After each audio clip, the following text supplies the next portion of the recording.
AP క్యాబినెట్లోకి Nandamuri Balakrishna రాబోతున్నారా?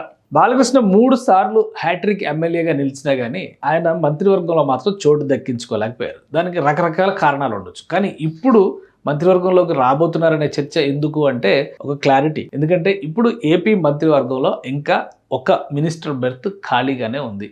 Nagababu గారు వస్తారన్నారు. దాని మీద ఇంకా క్లారిటీ లేదు. మంత్రివర్గ విస్తరణ ఉంటుంది, మార్పులు చేర్పులు ఉంటాయి అనేటువంటి ప్రచారం జరిగింది. ఏడాదిన్నర గడిచినా కానీ ఇంతవరకు దానికి సంబంధించినటువంటి ఆనుపానులు ఏవీ లేవు. కానీ ఇప్పుడు ఒక ఆసక్తికరమైనటువంటి సంఘటన జరిగింది. మా బాలయ్య మినిస్టర్ ఎందుకు కాలేదు అని ప్రశ్నిస్తున్నారు ఆయన అభిమానులు. బాలకృష్ణ హిందూపురం ఎమ్మెల్యేగా 3వ గెలుపొందారు. 3 సార్లు కూడా తనదైన శైలిలో మెజారిటీలు పెంచుకుంటూనే వచ్చారు. ఇప్పుడు హిందూపురం పర్యటనలో ఉన్నటువంటి బాలకృష్ణని ఆయన అభిమానులు ఆపేశారు. ఎందుకంటే మీకున్న అనుభవం మీరు మంత్రివర్గంలోకి రావాల్సిందే అంటూ వీళ్ళందరూ కూడా నినాదాలు చేస్తున్నారు. వాటికి సంబంధించినటువంటి ప్లకార్డులు పట్టుకొని బాలకృష్ణ కాన్వాయ్ని హిందూపురంలో ఆపేయడం అనేది ఇప్పుడు ఆసక్తికరమైనటువంటి అంశంగా మారింది. నిజంగా ఇది అభిమానులు చేస్తున్నదా లేదా బాలకృష్ణ మీద ప్రేమతో ఎవరైనా ఈ ప్లానింగ్ చేశారా అనేటువంటి చర్చ కూడా జరుగుతుంది. వాస్తవానికి ఏంటంటే ఈ కుటుంబంలో అంటే నందమూరి కుటుంబం నుంచి ఎవరికి మంత్రివర్గంలో చోటు దక్కలేదు. కానీ నారా వారి కుటుంబం నుంచి ముఖ్యమంత్రిగా చంద్రబాబు నాయుడు అలానే నారా లోకేష్ గారు ఇద్దరు మంత్రులుగా ఉన్నారు. నందమూరి కుటుంబానికి అల్లుడిగా లోకేష్ గారు ఉన్నారు కాబట్టి బాలకృష్ణ గారు ఆ మంత్రివర్గం జోలికి